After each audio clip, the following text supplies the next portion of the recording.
Hi, friends. It's Natalie. I'm very excited about today's episode because I sat down with Megan Ness, who is an author, coach, therapist, and speaker. She's just released a new book called Never Too Late: Growing Up Before You Grow Old. Megan is all about guiding people on their journey to emotional maturity. And trust me, it's conversation you don't want to miss. We dove into topics like vulnerability, the importance of community, and breaking free from generational patterns. Megan has such a fantastic perspective on things like the butterfly effect in our lives and how just a small awareness can create massive change. Whether you're curious about emotional growth or maybe you just want to feel understood at a deeper level, this is the episode for you. Oh, and before you dive in, don't forget to subscribe to the podcast. And if you like what you hear, would you take just 30 seconds to leave a review? Because that's what helps this podcast grow. You can also head over to my website, natalietysdal.com, for more tips and to sign up for my newsletter. All right, let's get started today with therapist and author Megan Ness. Enjoy the show. Megan, thank you so much for joining me today. Thanks for having me. So, we get midlife, we raise children, we have all these things. We think we're grown-ups, and yet we all have areas that we can still grow up, Yeah, right? absolutely. Is that why you wrote your new book? Yes. Yeah. The title is actually kind of in that era. It's called Never Too Late: Growing Up Before You Grow Old. And I didn't mean that as an ageist way of thinking. I actually, the concept of the book is that it's never too late to look at things, to look at pieces that we might have missed throughout our life, different areas that we may not have been modeled how to develop in. And so I'm hoping to help fill in some of those missing pieces for people. I often felt like as a young mom and young working in corporate America, like I felt so grown up. I felt so like, wow, I'm really doing this. I'm an adult. And then as my kids went off to college, it's almost like, I don't know, maybe this happens to a lot of people in midlife. You get hit with this brick of like, whoa, I have so far to go. Yeah. There's so much that I don't know. For sure. And a lot of that, and I know as a therapist for you, I would say a majority of that is emotional work from my past. And I find with the women I work with, that same thing. So talk to me a little bit about how, I know this is like, you can't talk about the whole book, but how you grow up emotionally and how we can start working on that. Well, actually, what you just talked about is one of the key aspects I talk about, which is humility. And I think naturally we do grow in humility as we get older. My husband and I joke that we would have hated to meet each other at 20 because we had all the answers, and as I'm almost 50 and he's already 50. We're like, oh my goodness, just like you said, I really don't know as much, whether it's emotional or other things. So I just think that's a humble place to be in. And it's really a beautiful place to be in, to realize there is more room to grow. Like there is more room to develop all these different places. And as far as how to do it, that's really the goal of the book, is just to show people that it doesn't take much. Actually, just to turn your awareness towards something automatically creates change. I talk about in the book this concept called the butterfly effect that says when a butterfly flaps its wings, the air molecules around the wings are impacted, and then the next air molecules and the next air molecules. And they've proven it scientifically that actually the butterflies flapping their wings can affect weather patterns across the world. And it's the same in our own lives. If we just take a moment to stop and look at a pattern and pay attention to it, even that attention can start to create tiny little shifts in our lives that can have massive impact. Well, you mentioned vulnerability, and I think it's a problem actually in our world. And I work with high schoolers, like learning to be vulnerable, to be honest about where you're coming from, that you don't have to pretend to be good at everything. What's your take on that as a therapist? I think it's one of our greatest strengths. As Brene Brown so wonderfully showed us over the past decade, but to really own our story, to own our reality, which is our amazingness and our brokenness all in the same package, to own it fully is one of the most brave things we can do, but it's also one of the most least anxious things we can do. It creates a ton of anxiety for us to keep trying to show up and pretend to be something we're not. And often it blocks us from being the beautiful being we're called to be out in the world because we're trying to be something other than we actually are. But is there a piece of that in vulnerability that you don't have to tell everybody your darkest secrets, because that's really hard and can expose you to things too. So where's that balance of being vulnerable and being honest versus dredging up really hard things, either with your family or Right. things like that? Absolutely. Yeah. In the book, I talk about the concept of safe people. which is that is this, the people you're going to tell your deepest, darkest secrets to are the people that have earned the right for that. They've been there. They've shown themselves trustworthy. They've shown that they're not going to share that with someone else. And that might only be one person right now. And I say in the book, sometimes it's only God at a time, or the divine, however you phrase that for yourself. And then there's a person who shows up and you sort of attempt it with them. Or maybe you know it first with a person and then you can do it more with God and with other people. So I do think it's sometimes incremental, but we have to do it only with those places that are really safe. And it still feels risky, even if you have a safe person, to tell my husband something that I've never told him before. It's always going to feel risky, but he's proven over time that he's worthy of that. And that safe place, maybe a best friend. Well, what about the thought of, and you hear this more with men, the midlife crisis? You hear that more. I don't even know really what that is. Is it when we all of a sudden discover like, oh wait, I'm actually going to die one day. I better hurry up and get all these things in. Yeah. What do you think about that? I actually have a really interesting take on that. So I don't know exactly who I learned this from, but it's probably an amalgam of several teachers. But men tend to have a path of ascension at the beginning of their lives. They're told to make something of themselves, right? Attain a career, do all these things. And women typically have a pattern of descension. Like we lose our name, we lose our body and for a time to give to a baby. We end up surrendering in a lot of ways naturally earlier on in life than men do. And so a lot of times that midlife crisis for a man is sort of a shocker, like, oh my gosh, like I might not have status and power. Do I have value? And for the woman, it actually tends to be the opposite, where she's often looking around and saying, like, I have all this to offer, but I don't know if the world even knows that I exist, or that, where this can play into. So it looks a little different. I think that's a stereotypical way to understand it, but I think often those can be pretty true for men and women. Either way, I think midlife is, as Richard Rohr would say, we've built the container, whatever this container is, and we're really looking for like what's going into the container. That's sort of a more masculine way to look at it, but that's often how we think of midlife. Yeah, yeah. But our families have a lot to do, of course, with who we are, how we act, the generational patterns. I know Absolutely. therapists will say have a lot to do. I'm sure you do too. But can you break free from that, especially if there is trauma or difficult things that have happened in your family? Absolutely. You can break free from it. I say that not only knowing my own life and my own journey, but countless clients that I've helped to do that same work. And I would say not only can you do it, but I would actually say that is our calling. That is our job, to be more and more free to be who we're created to be. And part of that is just taking off. I think of it sometimes as like taking off clothes that don't fit anymore. And I think this is where the fear can come in. People will say, well, if I don't think the way that my family thinks anymore, or if I don't believe the way my family believes about God, or if I take on this different way of communicating than I always grew up with, is that going to distance me from my family? It's a big fear. And certainly that can happen. But I often find that when people move more into their authentic selves, if there actually is love and grace and, like that safety going on in the family system, they actually find a lot of acceptance and warmth around that. What about when it's not warm and accepting and it's a fight? Well, that happens too. I've actually had that experience as well in different aspects of my story. I would say then you have to look at your deepest question.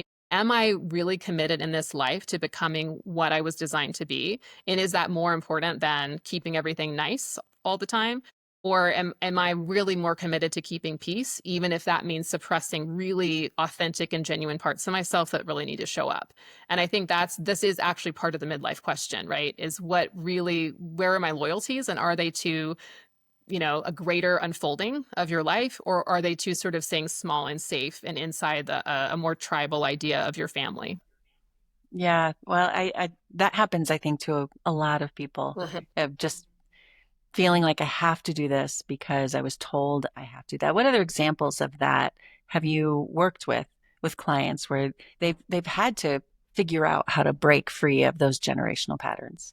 Yeah, yeah. I had a female client who came in, and she was very like single mom, in real estate, could really manage all these different pieces, but she was having trouble really connecting vulnerably with people. And what we found as we did work together is that she had taken on this very macho sort of way of holding herself because she had two brothers, and she always saw her dad paying so much attention to her brothers that she sort of made this subconscious silent agreement with herself that she would show up more like that. She would show up in this really tough way like she had it. But what we saw over time is that when she stayed in that pattern, it actually kept care and comfort and connection from her. And she was always sort of disconnected, even from her dad, even in her family system. And the more she could put that down and just be her authentic self, the more her parents actually came closer to want to help, to want to partner with her in life. And then she didn't have to hold on to that persona anymore. Yeah.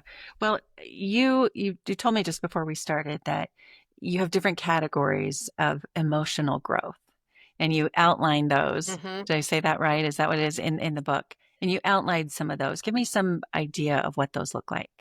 Yeah. Well, the first one starts with awareness, awareness of yourself and awareness of other. And I break that down into being aware of your body. Like right now, sitting in this chair, am I aware that, maybe I'm a little nervous? So do I feel my heart racing a bit? Or do I, am I sitting funny in the chair because I didn't put the proper pillows in it? Or just literally aware of my body in a moment. And most of us are pretty shut down in our bodies. We're not taught that that's a good thing to pay attention to. So often a lot of emotional growth, even with my clients, not pertaining to my book, I often am bringing them first into their bodies. Like, how are they feeling in this moment? Can they start to notice patterns of feeling certain ways when they get anxious in a conversation or when they are scared or whatever they're feeling or excited? So that kind of awareness, and then leading into awareness of their thoughts. Like, are they aware of narratives that run through their mind? And once we become aware of these narratives, they're kind of shocking sometimes. We don't really realize that they can be passed down from either our families or just groups that we've been involved in. Like, I know I've had a lot of narratives around self-shame of my body image. And until I could really be aware of them, it was very thoughtless. It was kind of subconscious. But when I became aware that I was actually looking at the mirror and saying things like, ugh, you shouldn't look like that, or you look too big, then I couldn't change anything. But as soon as I could become aware of those narratives, then I could say, oh man, that's such a shaming voice. I don't want to talk to myself that way. I would never talk that way to my daughter or a friend of mine, So can I start to soften that voice for myself or notice it when it's happening? So that's awareness. That's just one element. Curiosity is another one. I think curiosity is a huge piece of emotional maturity.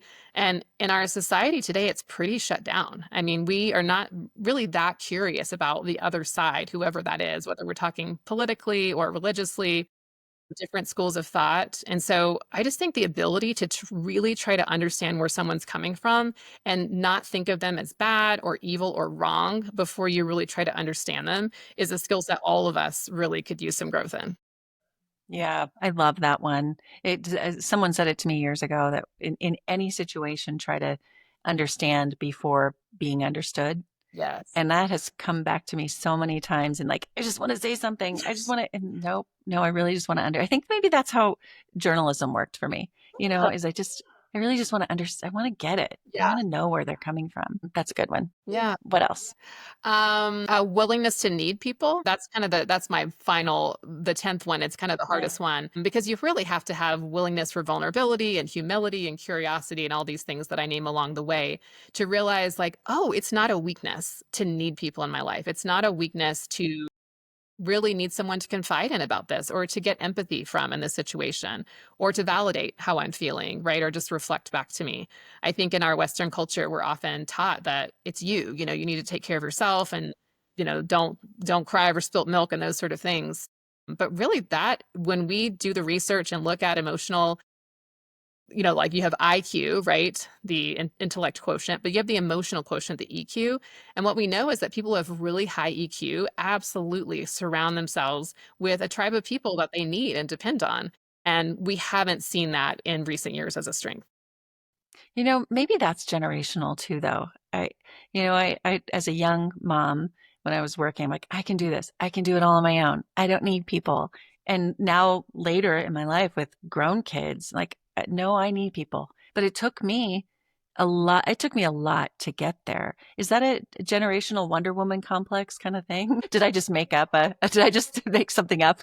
Well, no, a I think term. there probably is a generational element to it, but you could also look at different cultures across time and realize that we've probably done a lot of, ebbing and flowing in and out of this needing of people. I think while we were probably in the US very independent and needing all these things, I would guarantee you there were European countries that were not like that. They were living in tighter knit communities where they were really needing each other.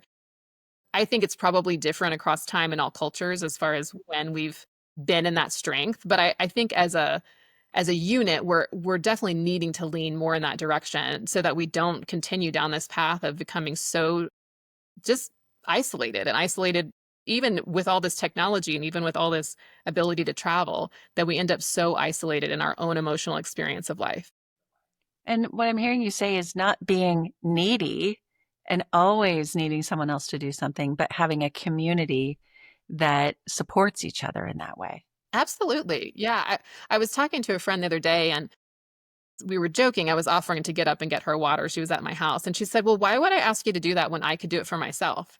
And we just had to laugh at that because that is the Western mantra, right? If you can do it for yourself, you should. But often it's nice to be taken care of. I mean, again, we're not talking about, I think we always think worst case scenario, like, oh my goodness, what does that mean? You'll just sit lazy and ask people to serve you.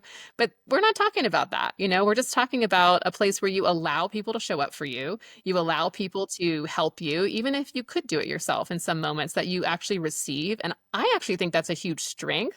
It's shown to be a huge strength in the psychological field, but we have been told that's a weakness, that we should be doing everything ourselves. But actually, if you think in a survival mechanism, right?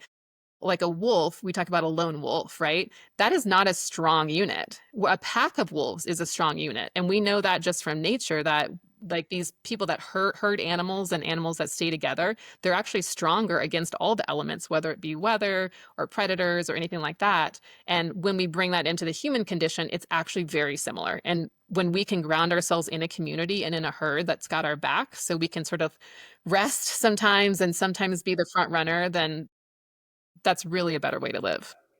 Well, it's kind of a gift of receiving too, like for your friend and for all of us to be like, it feels good to give. So allowing someone the ability to give to you.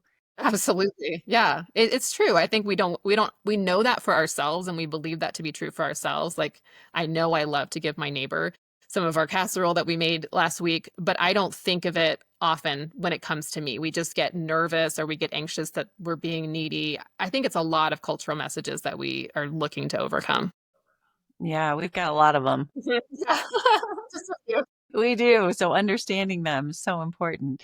Well, I'm really excited for this book for you. I think it's a great topic and obviously comes from a place of a lot of research and a lot of working with clients and your background. But who do you aim the book towards? I mean, who is the person who needs this the most?